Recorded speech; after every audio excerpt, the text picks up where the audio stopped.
بہلول نے حضرت جنید بغدادی سے پوچھا کہ شیخ صاحب کھانے کے آداب جانتے ہیں آپ؟ تو وہ کہنے لگے ہاں، بسم اللہ کہنا، سامنے سے کھانا کھانا، لقمہ چھوٹا لینا، سیدھے ہاتھ سے کھانا کھانا، خوب چبا کے کھانا کھانا، کسی دوسرے کے لقمے پہ نظر نہ کرنا، اللہ کا ذکر کرنا، الحمدللہ کہنا، اول و آخر ہاتھ دھونا وغیرہ وغیرہ۔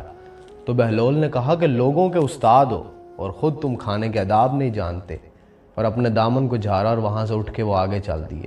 جنید بھی پیچھے پیچھے چل دیے ان کے۔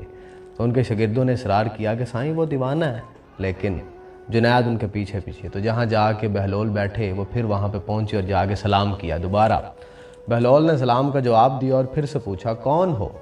تو انہوں نے کہا کہ جنید بغدادی جو کھانے کے آداب نہیں جانتا۔ تو بہلول نے پوچھا کہ اچھا بولنے کے آداب تو جانتے ہوگے نا؟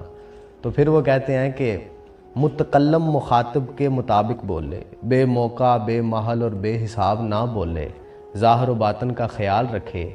تو بہلول نے کہا کھانا تو کھانا، آپ تو بولنے کے آداب بھی نہیں جانتے۔ بہلول نے پھر سے دامن جھاڑا اور تھوڑا سا اور آگے چلے گئے، جا کے بیٹھ گئے۔ شیخ صاحب پھر وہاں پہ جا پہنچے اور جا کے پھر سلام کیا۔ بہلول نے سلام کا جواب دیا اور پھر سے پوچھا کہ کون ہو؟ شیخ صاحب نے کہا میں جنید بغدادی جو کھانے اور بولنے کے آداب نہیں جانتا۔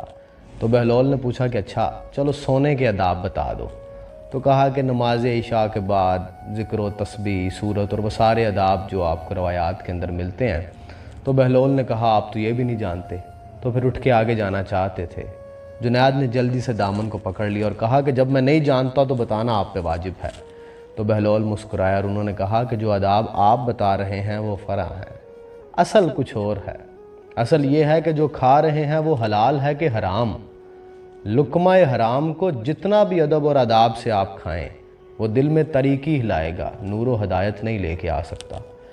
شیخ صاحب نے کہا جزاک اللہ۔ بہلول نے کہا کلام میں اصل یہ ہے کہ جو بولو اللہ کی رضا و خوشنودی کے لیے بولو۔